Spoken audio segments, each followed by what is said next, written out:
First of all, thank you all for being here. It's amazing on a Saturday night of the Memorial Day weekend that we were able to get such a star turnout, and thank you all for coming. I had a chance to say hello to many of you during the reception, but some of you I haven't, and I do want to say hello and acknowledge with gratitude your presence here this evening.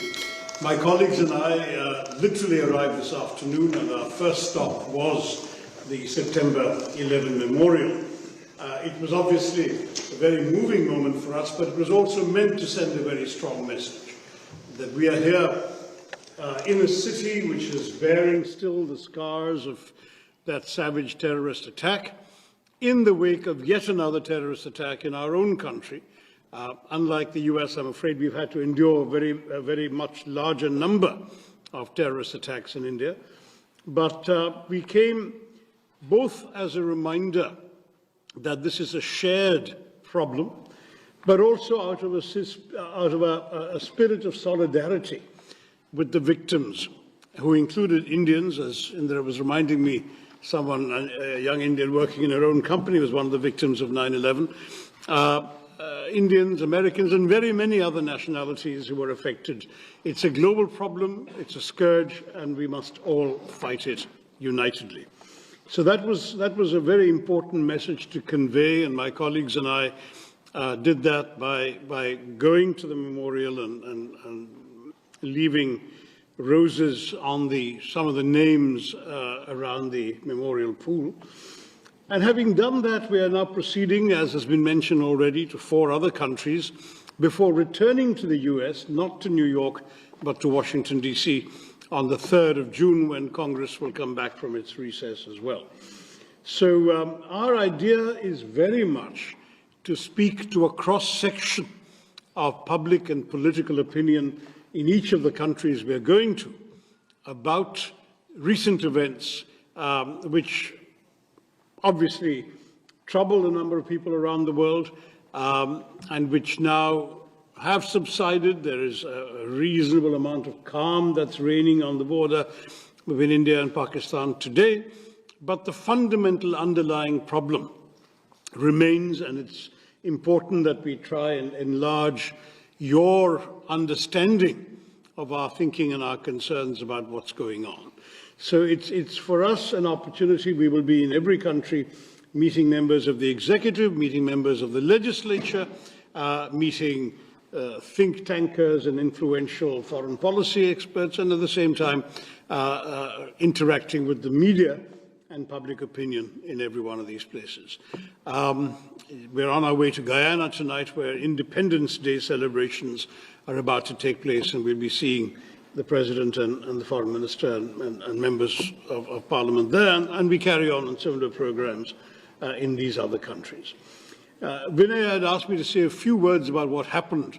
By way of context, I mean, I think you're all aware that India has tried to be focused on a very different narrative from some of our neighbors. Our focus for some years now has been on being the world's fastest growing free market democracy, attempting to focus on the development of our economy, our high emphasis on technology and technological growth, and pulling large numbers of people from below the poverty line, not just into the 21st century, but into the world and the opportunities that the 21st century offers. And perhaps in that process, we had allowed ourselves in some ways to be complacent may be too unkind a word, but we had not perhaps braced ourselves sufficiently for the malign influences in our neighborhood that did not want that story, that narrative to be told in an uninterrupted manner. We had been seeing in Jammu and Kashmir, which, as you know, has for the long time been coveted by our neighbors on the other side, Pakistan. We had been seeing not just peace, but increasing prosperity. In fact, Vinay gave me this wonderful nugget that the number of tourists in Kashmir last year was double the number of tourists in Aspen, Colorado last year. So that was the kind of of not just normalcy, but growth, prosperity that the people of Kashmir were enjoying as Indians and foreigners were flocking to Kashmir for tourism. So some people decided that they would want, first of all, to attack that process of normalization. Second, to undermine the overall Indian narrative as well as the prosperity of the people of Kashmir. Third, by doing so in an atrocious manner, that is, it was not just a terrorist attack of somebody indiscriminately blowing up people with a bomb, it was a bunch of people going around identifying the religion of the people before them and killing them on that basis, which was clearly intended to provoke a backlash in the rest of India, since the victims were overwhelmingly Hindu. In fact, 26 people died, 25 Indians and 1 Nepalese, and the Nepalese happened, of course, didn't get a chance to say he was Nepalese, but he was a Hindu, so he would have probably been killed anyway. And quite astonishingly, one person who wasn't killed was a Hindu professor who happened to be able to recite the Kalima, the first verse of the Quran, and therefore was not shot, which is a very interesting message. And it was very, very clearly, I mean, for us it was not that there was any doubt about the motives of these people, but it was particularly driven home. In many cases, the husband was shot and the wife was told to convey the message back that he was shot for his faith. And I'm very proud as an Indian to say that that did not happen, that there was no backlash, that Indians held together unitedly in the face of this atrocity.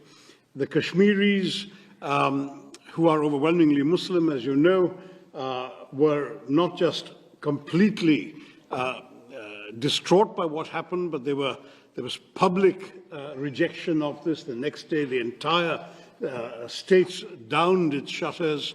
There was a public observance of support and solidarity for the victims. The state assembly as well, all shades of political opinion. One of the victims, I should have added, was a Kashmiri Muslim pony operator who attempted not just to save the lives of his customers, but to snatch the Kalashnikov of one of the killers, and it was turned against him.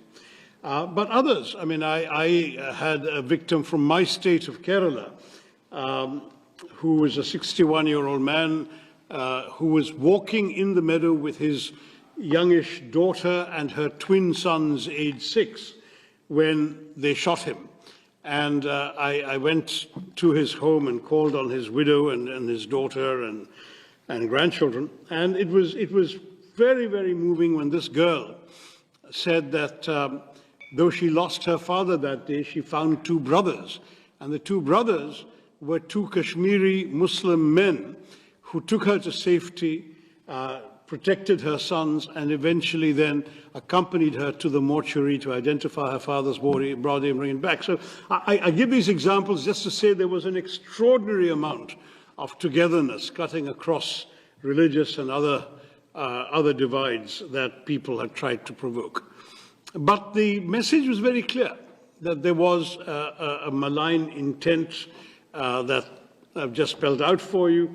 And India, sadly, had no reason to doubt where it came from, because within 1 hour of the atrocity, a group called the Resistance Front had claimed credit. The Resistance Front was known for some years to be a frontal organization of the banned, proscribed Lashkar-e-Taiba, which is on the US designated terror list as well as the UN sanctions committees. And India had gone to the UN Sanctions Committee with information about the Resistance Front in 2023 and in 24, and now sadly it had acted in 25. They repeated their claim the next day until, of course, global condemnation, I think, woke their handlers up to the dangers as represented, and then they deleted their claim on the 3rd day. But by then, the claim had been made, recorded, registered, and reported. And for us, therefore, the culpability lay not just with the four or five, we're not 100% sure, evil killers who came to Pahalgam and did this atrocity, but also with those who had sent them, financed them, equipped them, trained them, guided them into doing this. And since we knew where Lashkar-e-Toiba is headquartered, it has its not just a safe haven, but a rather generous 200-acre campus in a city in the heartland of Pakistani Punjab. We also knew where the responsibility lay. Sadly, Pakistan chose to follow its usual path of denial. In fact, Pakistan, with the help of China, succeeded in removing a reference to the resistance front from the resolution of condemnation that was drafted in the Security Council, the press statement actually, not resolution, in the Security Council of the UN 2 days later. But though the name was not mentioned, it was, as I said, a matter of public record, and we knew what was happening. India replied immediately that we would not let this go unanswered. I don't work for the government. As you know, I work for an opposition party, but I myself authored an op-ed in one of India's leading papers, the Indian Express, within a couple of days, saying the time had come to hit hard but hit smart. And I'm pleased to say that's exactly what India did. On the night of the 6th, 7th of May, it was 6th here, it was 7th for us, at 1:05 in the morning, a time chosen deliberately to avoid any risk of too many civilians wandering about or any collateral damage, very precise and calibrated strikes took place on 9 specific known terrorist bases, headquarters and launch pads. Those included those of the Lashkar-e-Toiba in a place called Muridke, those of the Jaish-e-Mohammed, the organization that is responsible, amongst other things, for the murder of Daniel Pearl, some of you knew in New York, and others, Jaish-e-Mohammed in Bahawalpur, and in Muzaffarabad, which is in Pakistan, the Pakistani-occupied part of Kashmir, there were no less than 3 different terror organizations which had their bases there, Harkatul Ansar, Harkatul Mujahideen, others. And so India sent a clear message, number one, that it was not going to take terror lying down, it would answer, but equally that by delivering very precisely calculated, calibrated strikes on very specific targets, it was also sending a message that this was not meant to be the opening salvo in a protracted war, but just an act of retribution that we were prepared to stop with that act. In other words, not just in other words, it was officially conveyed. There is a regular hotline between the 2 directors general of military operations. The message was conveyed that this was the intent, that it was pointed out that no military targets, no civilian targets, and no governmental targets had been hit, not even by accident, and that the message therefore had been delivered exactly and precisely to the terrorists and their handlers. And nonetheless, Pakistan chose to respond, I'm sorry to say, with indiscriminate shelling across the border the very first day and night, which sadly killed 19 civilians and injured grievously 59 others, including Carmelite nuns in a convent, Sikhs worshipping in a Gurudwara, and others who happened to simply be in the line of fire because they lived in districts adjoining the Pakistani border. When this happened, India had no choice but to retaliate in kind. The matters got worse the next day as the Pakistanis followed up artillery shelling with a serious invasion of drones and missiles. India's air defenses were able to hold them off, but in turn, India returned the compliment, and on the night of 9th, 10th May, India hit 11 Pakistani military targets, including a rather well-known air base that's just 1.5 kilometers away from military headquarters of Pakistan in Rawalpindi. The following morning, we got a call, or our Director General of Military Operations got a call from the Pakistani Director General of Military Operations saying they'd like to stop this. And we said, we've been saying all along, we didn't want to start anything. We were just sending a message to terrorists. You started, we replied. If you stop, we'll stop. And they stopped. There was an 88-hour war. We look back on that with a great deal of frustration, because it needn't have happened at all. Lives have been lost. But at the same time, we look back on this experience with a steely and renewed sense of determination. There has now got to be a new normal. No one sitting in Pakistan is going to be allowed to believe that they can just walk across the border and kill our citizens with impunity. There will be a price to pay, and that price has been going up systematically. I'll just take you briefly through what happened. You may remember in 2015, well, you may not remember because this is our problem, not yours, but in 2015, in January, there was an attack on an Indian air base, a place called Pathankot. And our Prime Minister had just made a goodwill visit to Pakistan the previous month. On the 25th of December, he'd attended the birthday celebrations of then Pakistan Prime Minister Nawaz Sharif, whose granddaughter's wedding was on the same day. He'd given gifts. So when this happened, he was so astonished that he actually called the Pakistani Prime Minister and said, why don't you join the investigation? Let's solve who's doing this. And the Pakistani, you can imagine the horror of the Indian military establishment at this idea that Pakistani investigators are going to come to an Indian airbase. But they came. And they went back to Pakistan and said, oh, the Indians did it to themselves. That was the last straw. I mean, it was just we'd already gone through the horrors of 2008 in Mumbai when 170 people had been killed, and the Pakistani denials at that time were laid bare not just by the fact that we caught one of the terrorists alive and his identity, his address, his family, etc., were identified in Pakistan, but equally because that drama took place over 3 days, during which Western intelligence agencies trained their recording devices, amongst other things, on Pakistani, the chilling voice of the Pakistani handler, giving minute-by-minute instructions to the killers in Mumbai. So the evidence was there, there'd been denial, and that denial was proven to be completely false. And as you know, thereafter, the Pakistanis claimed not to know where Osama bin Laden was, until he was found in a safe house right next to an army cantonment, in a city dominated by the army.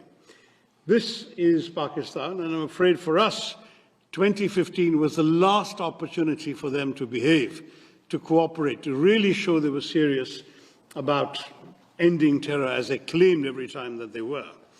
And since they did not do it in January, in September 2015, there was another attack in a place called Uri, also not far from the border, and this time India breached the line of control which we had rigorously observed throughout in every previous skirmish. We had never crossed the line of control. We crossed it with a surgical strike in September of 2015.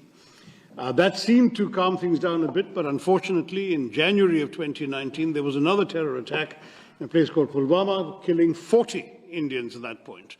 And then India responded not just by breaching the line of control, but also breaching the international border and striking with our Air Force a known terror training camp in a place called Balakot. Now we have not just crossed the LOC, we have also crossed the international border. We have hit Pakistan in their heartland. And we have done so, as I say, only to send a message about terror. We are not interested, and we still remain absolutely clear that we are not interested in warfare with Pakistan. We would much rather be left alone to grow our economy and pull our people into the world that they're getting ready for in the 21st century. We have no desire to have anything that the Pakistanis have. Sadly, we may be a status quo power, they are not. They are a revisionist power, they covet territory that India controls, and they want to have it at any price. And if they can't get it through conventional means, they're willing to get it through terrorism.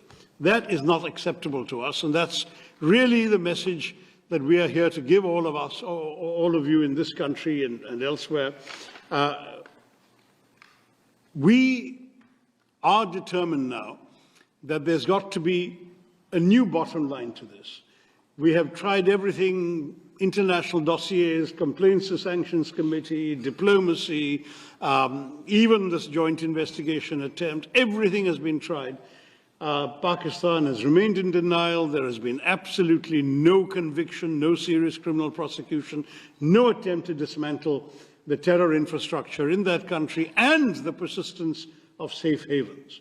So from our point of view, this is it. You do this, you're going to get this back. And we have demonstrated with this operation that we can do it with a degree of precision and with a degree of restraint that the world, we hope, will understand. We have a right to self-defense. We've exercised that right.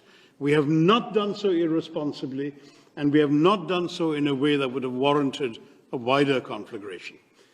That's really the message I wanted to give you all today. I'm sure you have questions and comments, and my colleagues represent, as I say, 4 parties amongst the 5 of us, and there's a wide span of views. We're all happy to join in conversation with you. Thank you all very much once again for coming and being with us today.